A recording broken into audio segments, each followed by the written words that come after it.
Good afternoon and welcome, Charlotteers. Today is a great day, and we're here today to bring you a nice section today. We want to talk about something that happened after dark. Pretty much happened after dark, and we just want to inform you and bring awareness to you about certain things in your surrounding, your community. We want you to be on top of what's going on and what's happening to your babies out there. So we have a guest tonight, a very powerful guest tonight, by the name of JuanettaCovington. And I want to invite her to the show. Welcome to the show. Thank you so glad you could come out. Thank you. My pleasure. Always. Yes, my yes. pleasure. And she comes with a wealth of knowledge. We want to allow her to introduce herself and let you know how many different areas she works in. She's been in school, and she's really been in the community working for the people in Charlotte. And we love Charlotte, and we want to support Charlotte. So, Ms. Covington, tell the people your background and what have you. Well, first and foremost, I am a survivor of domestic violence. Oh. And also a survivor of suicide. My gosh. Because dealing with the domestic violence, depression set in. And at that point, I did not know that I was dealing with depression. I just knew that something wasn't right.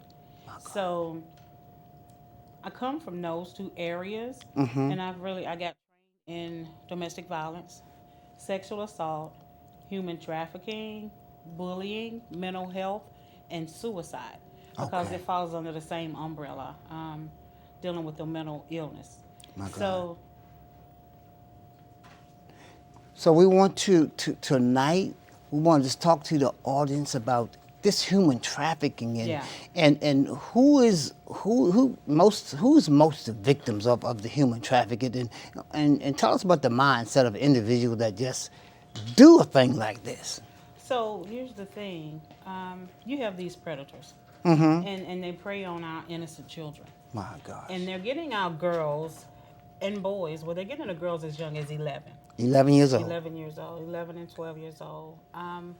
And the thing of it is that they seek those children out to see which one is more vulnerable. Okay. To want to see which one may have low self-esteem or who's just a loner. Okay. Or looking for some attention.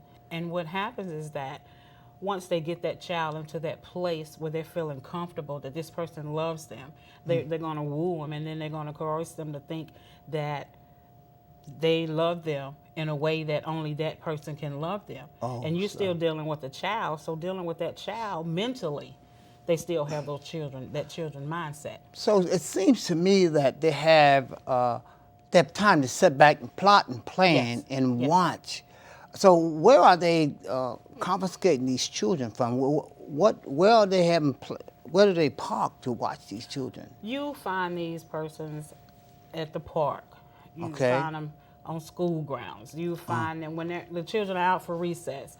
A little 12-year-old, they're playing with their friends, but you have someone with those evil thoughts and that sick instinct to go and get these children for their pleasure. My gosh. And you have there at the malls. You do a lot of online. When you're on the social media, they get those kids that way. And also, you'd be surprised how many family members would actually get these kids themselves. And then at that point, they would pimp them out. So that's what it is an upscale form of prostitution. But they're, the kids are, like I said, 11 and up. So the actually family members is getting the nieces and nephews. Yes. Oh my gosh. And so that just let me know, families, that we have to really be aware of our children's surroundings and who they're with. Yeah, absolutely. Even when you think about letting your child spend the night at someone's home. Yes. Letting your child go to the mall with someone. You have to be very mindful and cautious. And it's always, you should have that dialogue with your child. Okay. To let him or her know that you're there for them. Because a lot of kids feel that their parents don't love them. And the other person loves them by what they're doing for that child. But what you have is that child needing and wanting to feel loved. And so if you're not feeling love from your own parents, Oh, then you're going to reach out for love from someone else. okay. So in other words, there's something missing Yes. in the realm of Yeah. that child. There's Yeah. something missing that Yeah. should come from the parent. Yeah, and you also have that rebellious spirit. Because, a lot of teens think that they know everything when the mother or the father's trying to tell them the right thing, but then they find themselves in a situation to where they can't get out of. My And gosh. so they get these girls, and like I say, they're getting boys as well. They're getting these children, and what they're doing is pimping them out, and then they get them on drugs. And then, after so many times of being intercourse, they deem that child is not being useful anymore. So you find a lot of kids coming up dead. Oh my God. So, So they the- use them for what they want to use until them, they're finished with them. and then they kill them. Not always, but the majority of the time they are. But then you have to look at, okay, so this child has went through this, and this has traumatized this child. So mentally, that child will never be the same again No. because you stripped that child of his or her innocence. Oh my gosh. So they would never be a normal child. They would never be able to Exactly. function in a normal Exactly. relationship. Exactly. And you've taken the innocence from that child. That's just like when when you've been molested or you've been raped as a child. The innocence from that child is stricken.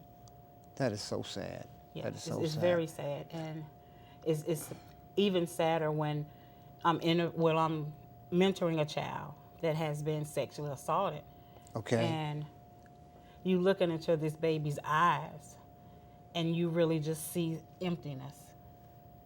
And that emptiness, me being a mother, I would never want to fathom that.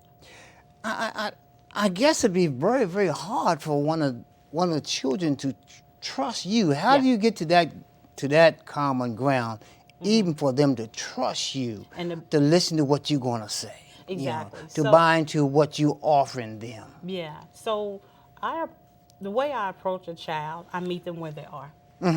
So depending on the age, but it's all in how you become transparent to them. Okay. It's all in how you become transparent to them, and they allow you in. Okay. I never rush it. I always take my time and let them know, even if we're just sitting there and not saying a word, and if that child is crying, I just let them know I'm still here and I'm not going anywhere.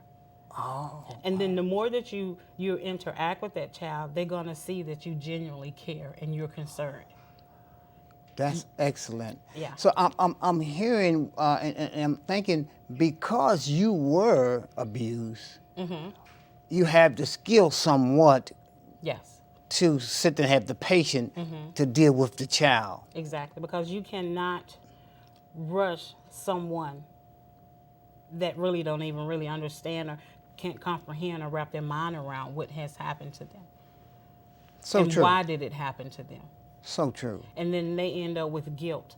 When I was in that abusive relationship, the number one thing with me was guilt. I felt guilty because I felt if I would have done something right, then maybe this wouldn't have happened in my mindset. Okay. But So now I see and I understand with the training that I've had, abusers abuse because they want to.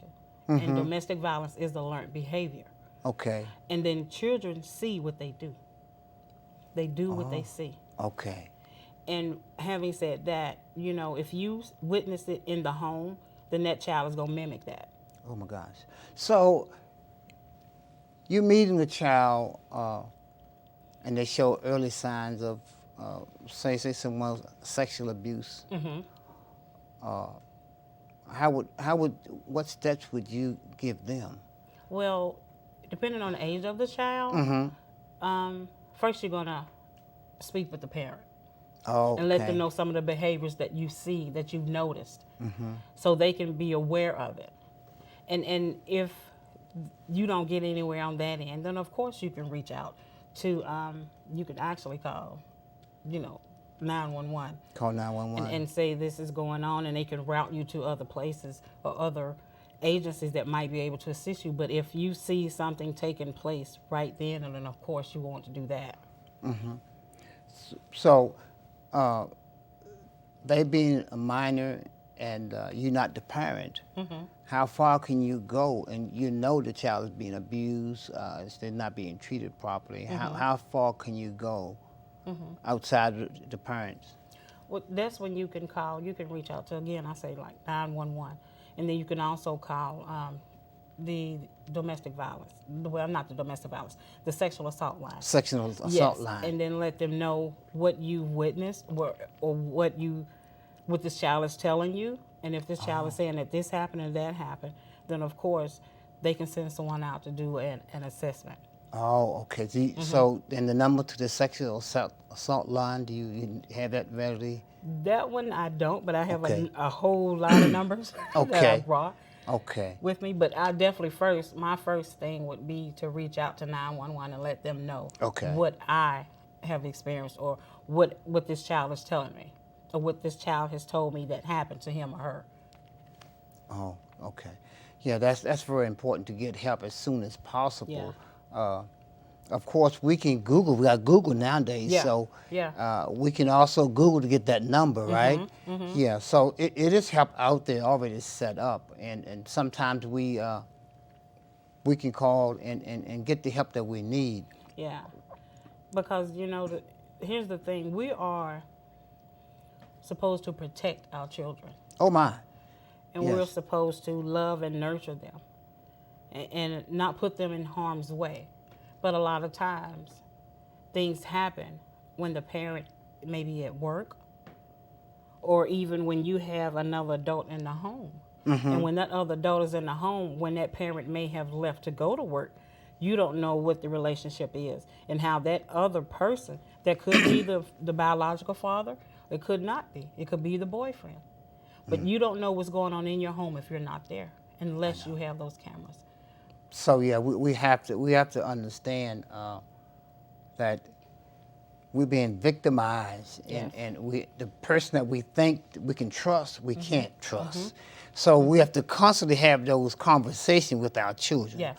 Constantly, before we go out and after we come in, we have to constantly check. Exactly. We have to be able to check the temperature of their feelings, whether they're telling us the truth, or they're just saying something, to move the conversation along. Exactly.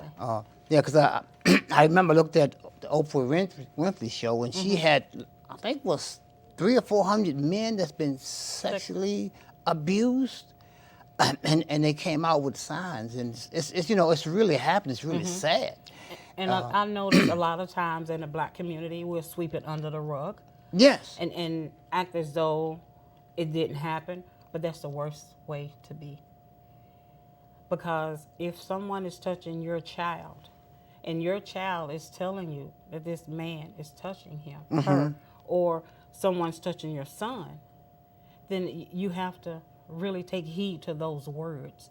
Because if you continue to leave him or her in harm's way, then you're just as guilty as giving this child to that person, knowing that they're hurting your child. So, I know this is a difficult question, but how could I be proactive in bringing up, say I had 2 children, male and female. How could I be proactive in securing a good environment with the mom and dad in the household? Well, I just think that communication, turning your cell phones off. Oh my, sometimes that's a big turning one. that TV off, and just having dialogue. It only takes 10 to 15, 20 minutes to know where your child is, to understand what he or she is going through, to ask those questions, to let them know that you love them. And you would do anything for your child. With me, my children, my oldest one is 26 and my son is 20. Even with them, they're still my babies. Even though they're old, they're considered adults, they are my babies. And for me to even hear that one of them may have a cold or sick, that just does something to me as a mother. But for someone to continue to allow someone to touch her child for whatever reason, there has to be something mentally that's not right. That's so true. So audience, so I'm thinking of dinner at the table at home We rarely do that We really- anymore. Yeah, we want everything microwave. You want everything microwave, but think again, if you go to McDonald's and eat, then the same conversation can be Yeah. taking place. Absolutely. If you go to the park and eat, it's not the location, it's the communication. Exactly. It's to making sure that your children are being protected, making Yeah. sure you understand where your children are, because it's so many. It's the enemy is busy. Yeah. And Yeah. it's so many and it's sad to say it's all adults, mostly adults that abusing these children. Yeah, exactly. It is some Exactly. bullying going on, but the abuse. Yeah. And the bullying is a big piece as well. You know, a 5-year-old knowing how to follow through with killing themselves is sad. For a 5-year-old to know how to hang him or herself in a closet because they're being bullied, is so disheartening to me, and it rips my heart out. A 5-year-old, yeah, 5 hung years himself. old. Oh. And the numbers are getting, because I went through the training and then they were saying about a 5-year-old, and it just brought tears to my eyes, because I'm seeing these little kids and seeing how and why, because social media, you can Google anything. And these kids know how to use a phone better than some adults. Oh yes. But I just say that to say this: the devil is in the detail. And what I mean by that is, when you having these conversations with your children, Okay. you turn that radio off when you're in the car. Listen to what they're saying. Have that dialogue. And you can tell God gave us those motherly instincts. Oh yes. Oh yes. And when your child is hurt, you know it. When your child is sick, you know that child is sick. If you had 2 children, you know which one is coughing more and which one isn't. But I just say that, have that dialogue. Talk to your children. Let them know 15 minutes can save their life. 5 minutes. Yes. A hug. When I mentor these girls, I always hug them very, very tight the first time. The second time, I don't hug them as tight. And what they notice is, Miss Covington, why didn't you hug me the same way that you did the first time? So what that told me was that they feel it. You have to feel it in here. Wow. You can't just give a child lip service and say you love them. You got to show. And you Gotta don't show. have to buy them things. Yeah. Spending time with them and having that conversation with them and letting them know that you're there to protect them. So far as you know, is there any safeguard being put in place to look out and protect the children in the school system from this type of thing? From the bullying? Well, the bullying and abuse and because I'm saying that because when you get to high school, it's a lot going on in school. Yeah, yeah. It is. Yeah. And kids are getting bigger and the abuse and the bullying is going on in schools. Yes, it is. It is. Even adults are bullied. Some adults have followed through with suicide because they were being bullied. The teachers. Exactly. And like some of the kids, some adults that are being bullied, they don't understand as an adult why this is going on. Okay. And what did I do? And it's always about guilt. You're thinking that you're not this.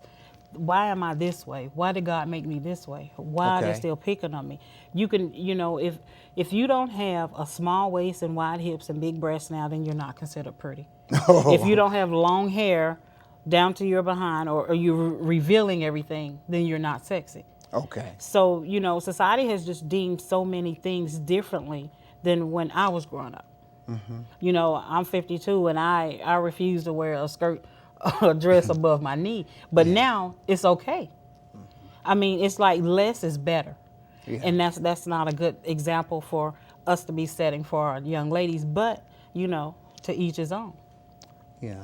So a lot of it falls back on the parent. We just have to. We have to be nosy. If you don't know, then you can get someone to assist you to find out. If you don't know, you got advocates, you got professionals. There's no, this is the information age. There's no reason to not to know. So in the human trafficking, are the children being taken to other states? Or, Oh, yeah. Tell us about that. So you know, with us, where we were number 9 in the region, and the reason is because of the highways, the interstates. Oh. So with the interstates and the hotels being on the interstates as you exit, Okay. that makes it readily available. Oh. So you can get these girls or these boys, and what you do, you get them in one location, and then you drive them, transport them to somewhere else. That's the trafficking piece. And we're so close to New York on up, and then Florida, and so on and so forth, going down Atlanta. So it's so easy, the access on the highways make it so easy. And then once you get them, you get them. And that's the sad part. Some do escape, you know, and because they reach a point where they've had enough. Right. And that's the thing. Because if you tell someone that's being trafficked, you need to get out, you need to get out, a lot of times you're going to get pushed back from that. Because that person wants to stay in there, okay, if I leave, I'm not going to get this. If I leave, I'm going to get beat, you know, things of that nature. Oh. Or they can even be killed. Because you know more about this individual. So is Charlotte a big, Yeah. how's a big portion of the abuse and human trafficking? Yeah, I mean, you can just they had a segment on, I think it was, I'm not sure which channel it was, when I was looking at it, and I was like, that place looked familiar. It was right on Sugar Creek. Really? In I-85, yeah. Sugar Creek. And you have prostitution and everything over there, and you know, the sad thing of it is that some of these girls are still in high school. In high school. And you know, they looking at the luxury, the getting the nails done, wearing this or the jewelry and things like that. But as you get older, you become more wiser. Right. Preferably. Right. Some don't. But when you're dealing with children, you have to think about their mindset. So how I can't understand how come if this is happening in certain areas, why can't the undercover police, the detectives, Why it's so hard? yeah, why is it so hard for them to apprehend these people? Because you have to, with human trafficking, you can see it if you know what you're looking for. Right. And you can also see it when you hear another child talk about it. So they try to hide it a lot of ways. And that's the thing, it's not uncovered until you uncover it. Okay. So that's mean it's not uncovered until you see it? Yeah. You have to, when they looking for it, say for instance, if I'm at the mall. Okay. And I see about 4 girls together. And then all of a sudden you see an adult walk up. It doesn't even have to be an adult male. It could be a male that may look older, one that may look younger. But he's going to seek out one of those girls. And 9 times out of 10, it's going to be the one that he thinks has low self-esteem, may not have the monies that the other girls have. And you can tell by the way somebody's dressed. Who has, you know. Oh, yeah. And even if they switch clothes, but you can tell, and you can tell in the conversation because here again, these are juveniles. Yeah. So that's the thing. You know, you got to look out for it. And like I said, it's always, with me, the devil is always in the detail when I speak to kids. And I don't ignore the writing on the wall. I hear what they're not saying. Oh. So, you know, and becoming that professional, that certified professional life coach, I now listen more. And I listen to what they're saying without interrupting. Wow. And you would get a lot from the child just listening. You may want to intervene, but don't. Just listen to what he or she is saying. I know you speak of a lot of your training, and it's very, very helpful with what you do. Because you have so many different backgrounds and allow you, like you say, just listening versus just keep trying to apprehend, try to get some information out of someone. Just being a watching eye and an open ear, and the details will come to you. Yes. Yeah, that's you're a jewel. You're a gift to the community. You Thank you really so are. much. We need more people like you. Thank They you. really Thank do. you. They need people like you on the police force. I mean, they do. I mean, because too many people are getting away. Yeah. Too many people Yeah. are getting away. Exactly. And you know, something need to be really done about it. Yeah, It's- and when I talk to these girls, as a mother, it just really rips my heart out. Yeah, I don't, I don't understand how you do it, but I guess I do know it's your gift. Yeah, yeah, Because the average person wouldn't want to do that. yeah, absolutely. It takes a lot. I mean, it's a big push to do that. Mm-hmm. And I understand because I go into the prisons, and a lot Yeah. of people don't want to do that. Yeah, You absolutely. know, it's just not rewarding, not clean. You know, it's nothing that people praise you about. You know, so a lot of times we want the soft, easy stuff. Yes, But it lets me know that God equips certain people Yeah, to for do certain things. and He gives us certain gifts, and yeah. that's the thing. Yeah, our experience. He take our experience that we've been through and allow it to be a praise Yes. and glorify Him at the same time, aid His people. Exactly. Yeah, aid absolutely. His people. And I'm so glad that out of the hell that I endured, He was always there. And what He ultimately allowed to happen was for me to go through it, so I can be a testimony, and I can make that hell my platform. Oh, So my. I stand on it, and I go out and educating and advocating for domestic violence and the human trafficking and raising awareness about that. They're getting our babies. Our children are dying. My God. So, Ms. Covington, could you look in that camera? It could be someone watching right now that just have an idea. Maybe they don't know whether they've been abused. They don't know whether the company they're keeping is directed that way. Or maybe they just have a thought in their mind.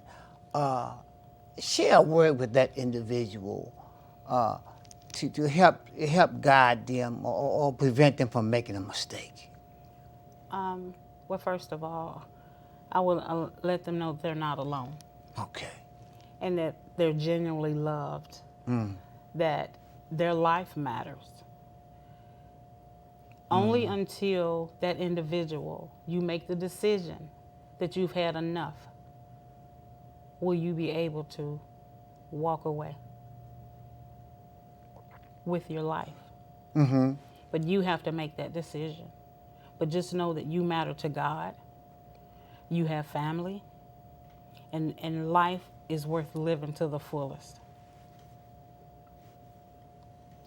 And I just want to say that your Creator, Jesus Christ, He said He'll never leave you nor forsake you. He'll never leave you. And just remember, wherever you are, so is God. He's the Creator. He knows everything and He's everywhere at once. He said you the apple of His eye, and He has no bad decision towards you. All the decision God has towards you is good, to uplift you, to bring you to a better place in your life, to share His goodness with you. And we want to thank you for joining us tonight. We pray that we said something that will uplift you and guide you and give you direction. And continue to pray for this lady here, Ms. Covington, the work she do.